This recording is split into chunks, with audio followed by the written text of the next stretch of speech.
próximos dias devem entrar em vigor as mudanças para quem quer ou quem pretende tirar a carteira de habilitação. Com a gente, o diretor-geral adjunto do Detran RS, Marcelo Soletti, que nos explica quais são as principais alterações e seus impactos na obtenção do documento. Boa noite, seja bem-vindo. Boa noite. Na verdade, entra em vigor a resolução 778, né, que reduz a carga horária para a obtenção da carteira de habilitação de 25 para 20 horas. E aí não deixa de ser obrigatório o uso do simulador. Sim. Então, isso impacta realmente na carga horária, no custo, havendo então uma obtenção com menor custo, né, para o cidadão. Bom, especificamente falando então, as principais mudanças, né, que vão entrar em vigor na semana que vem, vão impactar no tempo, né, que a pessoa vai passar pelo processo até chegar à carteira, né, se conseguir, porque tem os exames ainda estão valendo, né, vai ter que ser aprovada, e também o custo. Há uma redução de quantos por cento a gente pode imaginar? Em torno de pouco mais de R$300, então, a Sim. redução. Então, em torno de R$2.000 vai ficar a carteira de habilitação. A questão do tempo, então 25 horas passam a ser 20 horas de curso, né? E a questão do simulador. Lembrando que existe uma ação judicial que visa suspender essa resolução, ela entra em vigor segunda-feira. Então, a partir de segunda-feira, inclusive as carteiras que estão sendo feitas, né? Também observam essa redução dos valores e do tempo de aula. Sim. As provas todas continuam, então os exames, prova, o psicotécnico, o exame médico, todos eles permanecem. Assim, aquela redução, então, e também a questão da obrigatoriedade. Antes era obrigatório fazer 5 horas de simulador e a partir de agora é opcional tu fazer entre 1 e 5 horas de simulador. Nesse caso do simulador, no caso o aluno opte pelo uso, né, durante as suas aulas práticas, vai aumentar uma alteração no valor, né, sobre o uso do simulador? Não, inclusive o simulador é um pouco mais barato, então a hora do simulador ela é um pouquinho mais barata, pouca coisa, questão de as 5 horas de simulador dá R$10 a menos do que uma aula prática, mas ela é mais em conta, né? Sim. Mas lembrando que essa situação ainda está sendo discutida judicialmente, então segunda-feira a gente está aguardando para iniciar, então, a partir de segunda-feira com esse novo modelo conforme a resolução do CONTRAN. Bom, a redução na carga horária, que a gente já citou, né, nas aulas para se conseguir a permissão de conduzir veículos ciclomotores, teve uma redução então de 20 para 5. De 25 para 20. 25 para 5 para 20 horas aula, né? A opinião do Detran sobre essa redução é suficiente, né, hoje para a gente pensar, e especialmente nesses casos, é o suficiente para que a pessoa saia dali habilitada a conduzir nas vias hoje? Na verdade, o que a gente tem que se preocupar é com a qualidade. Então, aqui a gente tem essas 20 horas de qualidade, a prova ela permanece, então, e até uma coisa que é um dado bem importante, a maior parte dos alunos hoje faz mais do que as 25 aulas mínimas que estão vigentes hoje, então a partir de segunda-feira seriam 20, mas elas já fazem mais para se sentir mais seguro e mais preparado para poder fazer a prova. Então, a gente acredita que isso aí vai beneficiar aquele aluno que tem a maior capacidade ou mais facilidade em aprender a condução do veículo. Então, esse sim vai ser beneficiado com uma carga horária menor, um custo menor para a obtenção da carteira. Existem condições especiais para o curso para ciclomotores, como a gente está vendo aqui, a possibilidade do indivíduo utilizar o ciclomotor próprio para que ele possa fazer a aula prática, e aí fica a questão se há uma condição mínima para que esse aparelho esteja funcionando em condições adequadas, né? Sim, isso é uma diferença. Então, ele pode usar na questão do ciclomotor e pode fazer a prova, inclusive, até, por enquanto, até assim a realização de aulas. Então, isso é também uma novidade a partir do dia 16, que a gente aguarda ainda essa questão da decisão judicial para poder estar avaliando e acompanhando, deixando claro que a prova para obtenção ela permanece com os mesmos critérios rígidos para a obtenção da carteira, devidamente testado o aluno na hora da realização da prova. Isso permanece. Então, uma segurança de que também não é por ter sido menos, ou no caso do ciclomotor, inclusive até de não fazer um curso, que a pessoa vai obter uma carteira de habilitação e sair conduzindo sem estar apto. Né? Nesse caso, até, por exemplo, se o indivíduo for realizar, no caso do ciclomotor, a prova sem realizar o curso, ele tem um delay para que ele possa, entre uma realização, ele não passou passou na primeira, ele quer fazer a segunda, a realização da prova. Tem um tempo mínimo para que ele possa fazer minimamente isso? esperar, né, para fazer a nova prova de 15 dias, então, para poder realizar o novo procedimento de aplicação de prova, né?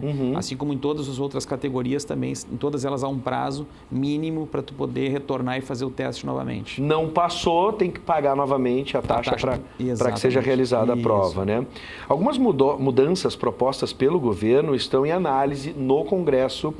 Uma delas é sobre a pontuação, aumentar a pontuação necessária para que o condutor tenha a sua CNH suspensa de 20, né? Seria de 20 para 40 pontos.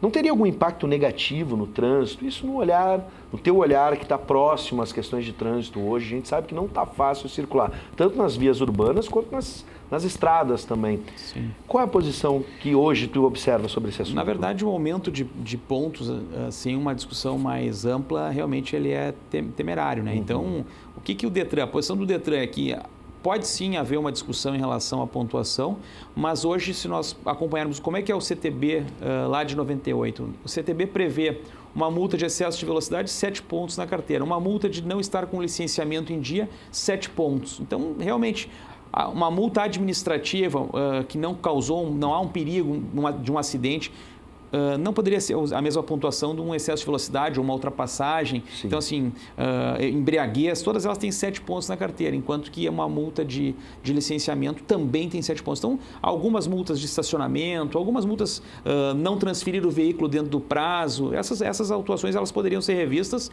Então, assim, rever a pontuação de 20 para 40 ou manter em 20, mas rever as atuais. O Detran é favorável, manifestou, já fez uma manifestação formal ao Denatran, dizendo que quer participar desse debate. E como tudo, eu acho que é um momento de discussão e acredito que é uma alternativa a essas autuações administrativas, que não há um perigo à vida, né? Essas aí eu acho que poderiam ser revistas. Nessa discussão, por exemplo, diferenciando cada infração, poderíamos ter uma redução nessa pontuação nas administrativas. E também seria possível um aumento na pontuação daquelas que são gravíssimas, como ultrapassagem em local proibido? Exato, uma discussão com base no que a gente vê no dia a dia. Então, uma multa administrativa, realmente já há a questão pecuniária, tu não transferir o veículo no prazo de 30 dias tem uma multa, andar sem licenciamento também tem multa. Talvez não precisasse ter uma pontuação, até porque na carteira ele não colocou ninguém em risco, não cometeu uma infração nas vias. Então, essa discussão toda, acho que ela é bem saudável, né? Não dá para ser uma coisa, aumentar de 20 para 40, e aí com base no que então? Sim. Acho que essa questão com fundamento, com análise, com dados, acho que é bem importante. Bom, liberar para que os futuros condutores façam exames em outros lugares e não mais na unidade do CFC, como tem sido até agora, nesse caso, não abriria espaço para possíveis fraudes em exames, por exemplo? Exato. O Detran do Rio Grande do Sul ele tem um centros de formação dos mais exemplares do Brasil, inclusive os Detrans de outras partes do Brasil vêm visitar e entender como é o funcionamento, especialmente CFCs, a questão dos CRVAs. Realmente, fazer toda essa mudança, ela pode abrir margem para algum tipo de fraude. A gente vem acompanhando, tem participado nas reuniões da Associação Nacional dos Detrans e tentado colaborar. Realmente, o presidente ele propõe uma série de mudanças e muitas delas elas carecem de alguma fundamentação. Inclusive, se a gente for falar de radares, é um exemplo. Então, assim, é saudável a discussão que está sendo proposta? Mas a gente precisa estar atento e essa é uma situação que poderia, sim, termos problemas lá na frente, até com um tipo de fraude ou alguma obtenção de forma irregular, até mesmo com aplicação diferenciada. Então, a gente tem se importado muito com essa discussão. Bom, agora vamos para as estradas, né? Remover a obrigatoriedade dos exames toxicológicos em motoristas profissionais pode vir a aumentar a ocorrência de acidentes por uso de substâncias ilícitas ou lícitas, como a bebida alcoólica, né? Assim como o uso principalmente por motoristas com carga horária noturna, né? De remédios estimulantes, aqueles que a gente conhece popularmente com rebite, entre outras coisas. Bem como tudo isso, esse panorama pode, na visão de vocês, não contribuiria para o aumento de acidentes graves, principalmente nas autoestradas e acidentes gravíssimos mesmo com veículos muito pesados que a gente sabe o potencial de destruição é muito grande. Sim, com certeza. O toxicológico ele tem esse potencial de retirar, talvez não no momento, né, mas em forma de precaução, tu retirar esse motorista. E os dados mostram que após a implementação do toxicológico, 30% dos motoristas não renovaram mais as suas carteiras, porque não tinham o exame toxicológico negativo, né?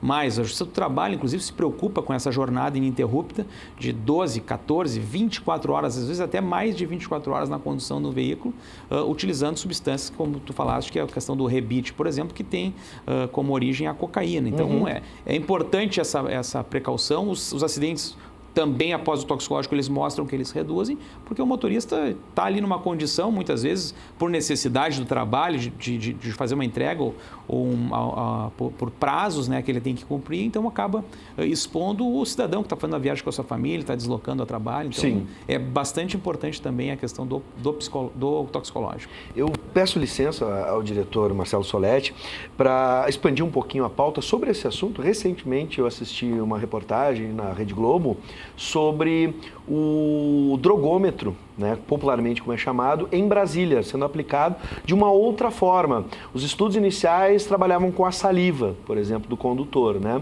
Hoje, o Detran, há muito tempo atrás, já tinha anunciado pesquisas junto à Universidade Federal do Rio Grande do Sul, enfim.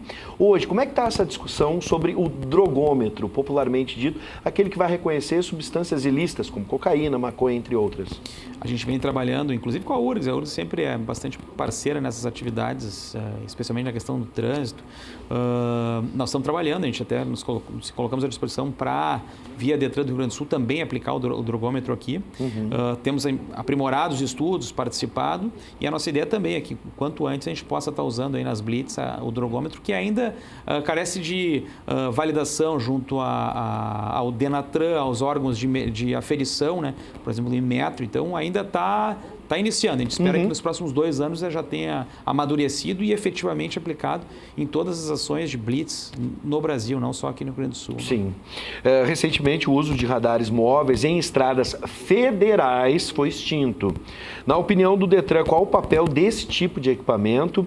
Qual a melhor forma de conscientizar os motoristas sobre o risco do excesso de velocidade, né? E aqui vamos falar das nossas estradas.